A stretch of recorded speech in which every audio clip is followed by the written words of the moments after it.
Okay. फिर contemporary world, contemporary international system में क्या क्या मेन चीज़ें प्रोमिनेंट नज़र आ रही हैं और क्या क्या चेंजेस ड्राइव हो रही हैं उन प्रोमिनेंट एलिमेंट या फैक्टर्स से? तो हिस्ट्री में हम एक क्वेश्चन मोस्टली करते हैं कि स्पेशली 1989 ऑनवर्ड्स के जो करंट चेंजेस हैं, how much of this today's system is new and how much is continuation of the patterns of history? तो इस चीज को आप अगर उठाएं, अगर if you want to go for a self analysis, कि जब भी कोई चीज आप देख रहे हैं कि चेंज हो रही है, वो किसी भी सिस्टम को नए पर्सपेक्टिव में, न्यू पर्सपेक्टिव में क्या चेंजेस इंट्रोड्यूस हो रहे हैं। इसकी मिसाल इस तरह ले लें, ह्यूमन माइंड हमेशा एग्जिस्ट करता था, it always existed, but after the emergence of social media, वही ह्यूमन माइंड उसको एक मौका मिला to manifest itself at many various platforms। और वही मैनिफेस्टेशन हमने देखा, वजह इसके कि सिर्फ इंडिविजुअल हो बल्कि कलेक्टिव लेवल पे भी हमने कलेक्टिव कॉन्शियस देखा। कलेक्टिव कॉन्शियस, तो वो जो ह्यूमन डिजायर या ह्यूमन वैल्यूज या ह्यूमन डिफरेंसेस या डाइवर्सिटी जितनी भी थी, वो सोशल मीडिया की वजह से इंटेंसिफाई हो गई। तो इट मीन्स कि हम जो भी चेंजेस विटनेस करते हैं, ये न्यू पैटर्न्स हमारे रेज होते हैं, उनका हिस्ट्री से तो ताल्लुक होता है, बट उनकी इंटेंसिटी क्या है, उनका पेस क्या है, and this all things matter when it comes to comparison. Because आजकल की दुनिया में change is very much fast. तो उस चेंज की वजह से हम देख रहे हैं कि चीज़ों की जो इंटेंसिटी है हमारी लाइफ पे या हमारी पॉलिटिकल लाइफ पे या सोशल लाइफ पे या इकोनॉमिक लाइफ पे, उनका पेस भी बहुत तेज है, लेकिन उनका इम्पैक्ट बहुत तेज है। तो we will look at it कि किस तरह चीज़ें काम कर रही हैं, specially in terms of globalisation etc। But उससे पहले हम दो मेन कंसेप्ट्स पे आते हैं after, specially they gained prominence after the end of cold war. तो इसमें एक है क्लैश ऑफ सिविलाइजेशन और एक है and of history. And of history Fukuyama का एक कंसेप्ट था, and he gave it in terms that the world has emerged or reached at a pinnacle। वो पिनिकल क्या है कि लिबरल डेमोक्रेसी ने, liberal democracy has defeated all the rivals के previously. Historically हमने देखा कि हर कंसेप्ट आता था, वो इट उसका राइज होता था, फिर फॉल की तरफ चला जाता था। लेकिन फुकुयामा कहता है liberal democracy is a system जिस it has defeated all its rivals, be it communism, fascism और एनी अदर कंसेप्ट। अब देखें लिबरल डेमोक्रेसी है क्या। Liberal democracy, democracy majority rule को कहते हैं। लिबरल डेमोक्रेसी means that which is actually surrounding human rights as well as free market capitalism। तो what kind of system is it? तो वो उसका मेन जो कंसेप्ट होता है वो कहता है कि इस सिस्टम ने एक्चुअली ह्यूमन नीड्स को सेटिस्फाई किया है, और यही और ये सिस्टम ह्यूमन नेचर के करीब है, in accordance with the human nature or close to human nature, therefore it is satisfying। तो इससे और कोई कंसेप्ट आना नहीं है। मीन्स कोई भी सिस्टम या कोई भी चीज जो ह्यूमन नीड को सेटिस्फाई करे, उसके बाद we don't think any system will come. तो this is the end point of history. इसके बाद कोई एवोल्यूशन नहीं आएगा, कोई नया निजाम नहीं आएगा। तो इसको वो फर्दर एक्सप्लेन करता है इन टर्म्स ऑफ हेगेलियन आइडिया। वो कहते हैं दो चीजें होती है, एक एक है उसको फिर मैं कहता हूँ कि इवन आज भी मैं उसके बारे में कुछ सुन रहा था, ही वाज सेइंग कि मेरे कंसेप्ट को गलत परसीव किया जाता है, कि three sides of human nature है, एक है रैशनल साइड है, एक है डिजायरिंग साइड है फॉर इंस्टेंस, लेकिन एक उनके मिड्स में लाया करता है। तो ये वो है जहाँ पे इंसान सेटिस्फाई होता है, जहाँ पे इंसान अपने आप को रिकॉग्नाइज करता है, रिकॉग्निशन वाला एलिमेंट उसको मिलता है, जैसे मेस्लोस हायरार्की में होता है। तो जब जो सिस्टम ये दो चीजें आपको प्रोवाइड करे, it is the best system in the town. तो liberal democracy actually gives you these two things. How? It gives you the idea of democracy कि आप अपने लीडर्स को खुद चूज करें, and it gives you that sense of recognition and satisfaction. तो आपको freely allow करता है do whatever you want to do. तो इंडिविजुअल फ्रीडम या free speech, human rights, all of them, या फ्रीडम ऑफ रिलीजन, ये सारी चीजें इसमें इनकॉर्पोरेटेड हैं। तो ये जो सेटिस्फैक्शन, रिस्पेक्ट एंड रिकॉग्निशन का एलिमेंट, ये सारी चीजें आप उसको इसको इस तरह डिस्कस कर सकते हैं। तो however at the same time वो कहता है कि it is never perfect, but ये इसको जितना एक्सपेंड किया जाएगा, डेमोक्रेसी को एक्सपेंड किया जाएगा, उतना ये फुलफिलिंग होगा, उतना ही means it will bore fruit. तो be it class issues in the world, ठीक है, be it any sort of like fascism, communism, they don't make us meaningful. लेकिन democracy, liberal democracy makes us meaningful, the individual self। तो indirectly वो कहता है कि this was not my concept. तो वो इसको आज भी अपने आप को इस चीज से मीन्स ही ट्राइज टू आइसोलेट हिमसेल्फ। वो कहते हैं end of history is not my phrase, ये हेगल का फ्रेज था। कि देखें एक सिस्टम में जहां पे बेसिक सारी चीजें कंप्लीट हो जाएं, तो उसके बाद आपको चाहिए क्या? तो मीन्स हिस्ट्री एंड हो जाती है, डजेंट इवॉल्व। बट अभी शॉर्टकमिंग्स क्या है, इनको थोड़ा देखना पड़ेगा। यहाँ पे टेक्निकल, लेकिन उससे पहले हम आते हैं थोड़ा बहुत क्लैश ऑफ सिविलाइजेशन की तरफ। फिर हम इनको कंपेयर कंपेयर करेंगे कि हाउ ये शॉर्टकमिंग्स किस चीज की है। Either the concept is really true in itself, या इसमें जो लूपहोल्स हैं वो इसमें हैं, इसके साथ इंक्लूडेड हैं।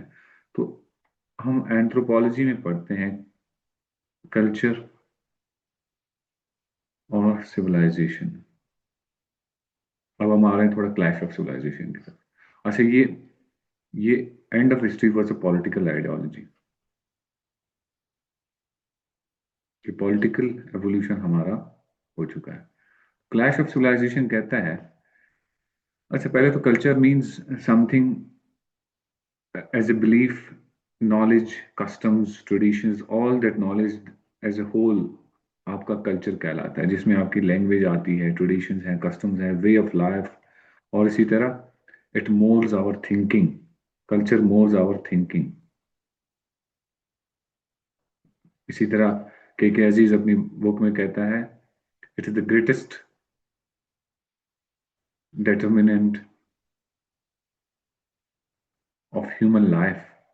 इंसानी जिंदगी एक्चुअली डिटरमिन होती है उसके कल्चर से।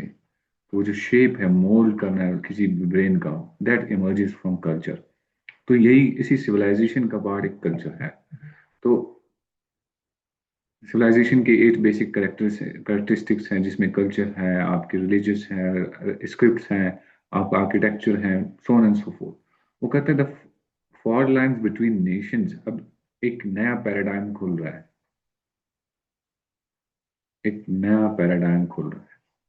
And that paradigm would not be means war over power या something else। means power तो indirectly causal एरो में आ जाता है, लेकिन indirectly ये एक आइडियोलॉजिकल कन्फ्रंटेशन होगी, सिविलाइजेशनल कन्फ्लिक्ट होगी, जहाँ पे दो कल्चर्स एक दूसरे को एक्सेप्ट नहीं कर रहे होंगे, उनके वो मैच नहीं कर रहे होंगे। And that can be between Islam and the waste,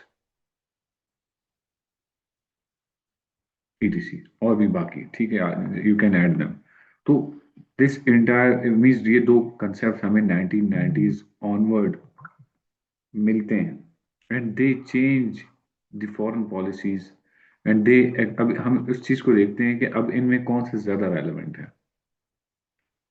तो इसमें आप खुद आप लोगों, I will take your opinion, you can tell me in comments कि आपको क्या लगता है कि लिबरल डेमोक्रेसी एक्चुअली, अगर उसको ट्रू एसेंस में जिस टर्म्स में फुकुयामा कह रहे हैं, इज इट अ रियलिटी, और और was it just a bluff के इतने इतना बड़ा ब्लंडर हो गया कि how can someone say that we have evolved ideologically और आगे कुछ नहीं होने वाला, means this is the end point of history. तो I would take your, I would like to take your comments on that too, कि उसकी जो सेंस है जो अभी अभी मैंने आपको करने की, is it true in itself कि democracy is the only system that actually listens to the needs of people.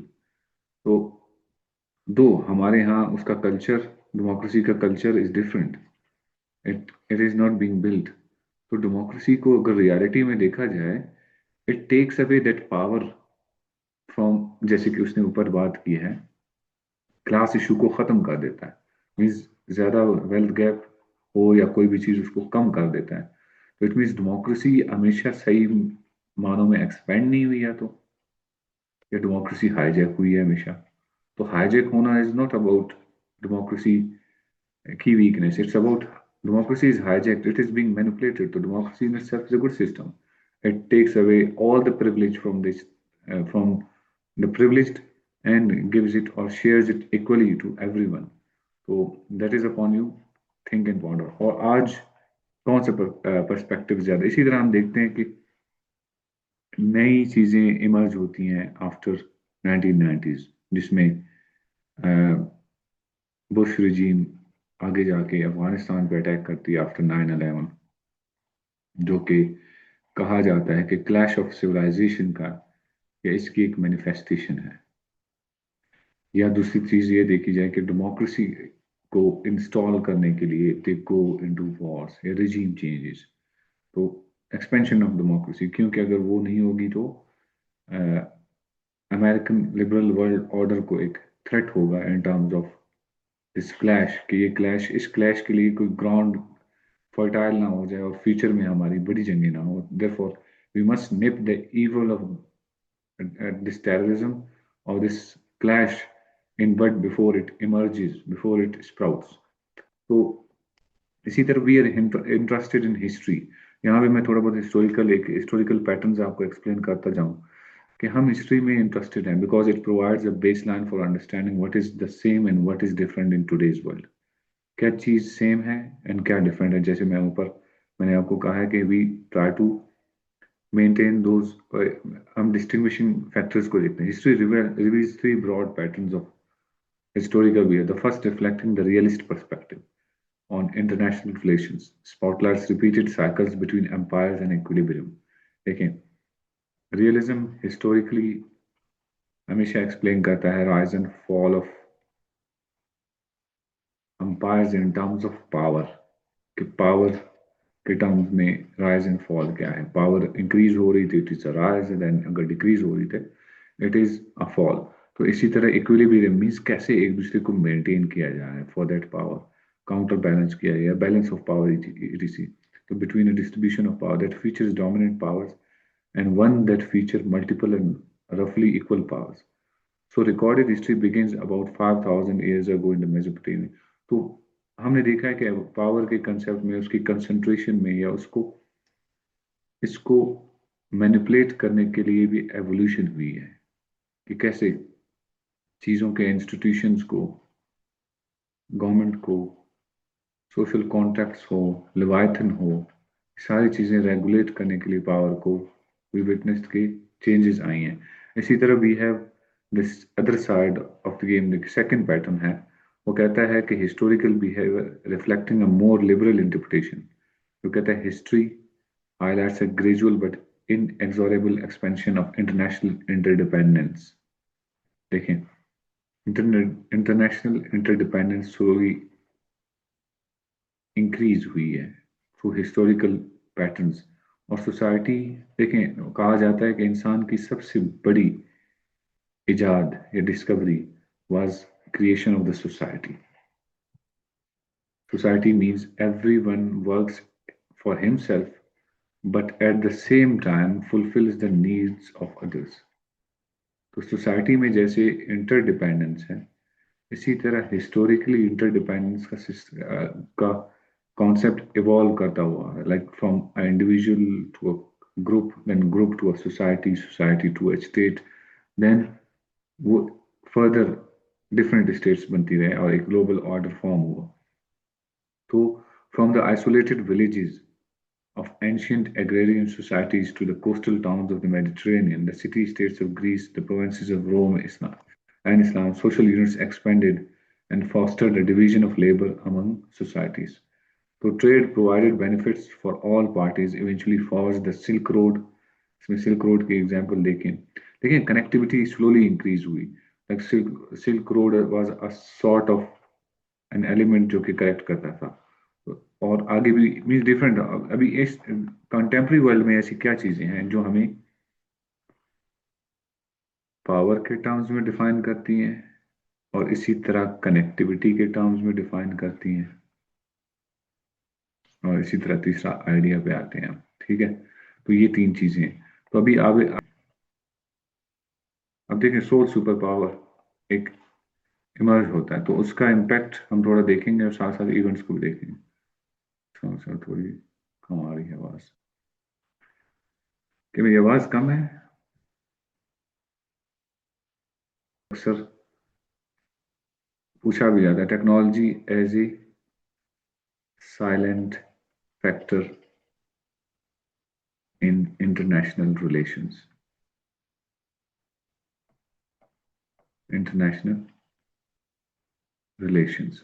ये एक ऐसा साइलेंट फैक्टर है इंटरनेशनल रिलेशंस में जिसको अंडरमाइन किया गया है, but it is playing a big role in terms of shaping the relations between states. तो इस पे बिल्कुल आप हर चीज को, जितने भी आईआर के कंसेप्ट हैं, फॉर इंस्टेंस आप क्लासिकल थॉट में पढ़ते हैं, उन तमाम को आप देखें कि उनकी इंटेंसिफिकेशन या उनके अंदर चेंजेस या उनमें न्यू डायमेंशंस क्या क्या इमर्ज हुई हैं बिकॉज ऑफ टेक्नोलॉजी. देखिए इवन ग्लोबलाइजेशन हो, it would have been impossible without this technological evolution. Social media, everything means it depends on technology. So this technological factor has remained or been a silent factor in IR, but it is playing a big role in terms of shaping the relations between states. Be it cooperation, जो शुरू में मैंने आपको तीन कहे थे, cooperation, be it conflict, be it competition. इन तीनों चीजों में it is playing a role. So sort of आपने देखा है कि the world is witnessing changes, और इसी तरह हमने देखा है कि इसी डेमोक्रेसी को जिसको द वेस्ट वाज हेलिंग, हमने देखा सोशल मीडिया के कंटूर्स में पॉपुलिज्म जैसी तहरीकें उनको further means they got intensified. इसी तरह misinformation, disinformation, they are shaping international relations in different वे.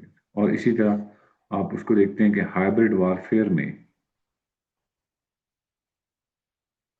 इसी टेक्नोलॉजी या सोशल मीडिया का क्या रोल है, means in terms of weakening the state और स्ट्रेंथनिंग द स्टेट, और इन टर्म्स ऑफ वही नेशन स्टेट की जो मेन आइडियोलॉजी है, जिसका इंटरनेशनल सिस्टम जिस पे बेस करता है, जो कि हमने पहले लेक्चर में पढ़ा था, उसको टेक्नोलॉजी और ग्लोबलाइजेशन की वजह से क्या क्या सेटबैक्स मिल रहे हैं. So you once you get your analysis के आपने किन वेरिएबल्स से सोचना है, वो यही वेरिएबल्स, इनसे दूर नहीं जाते.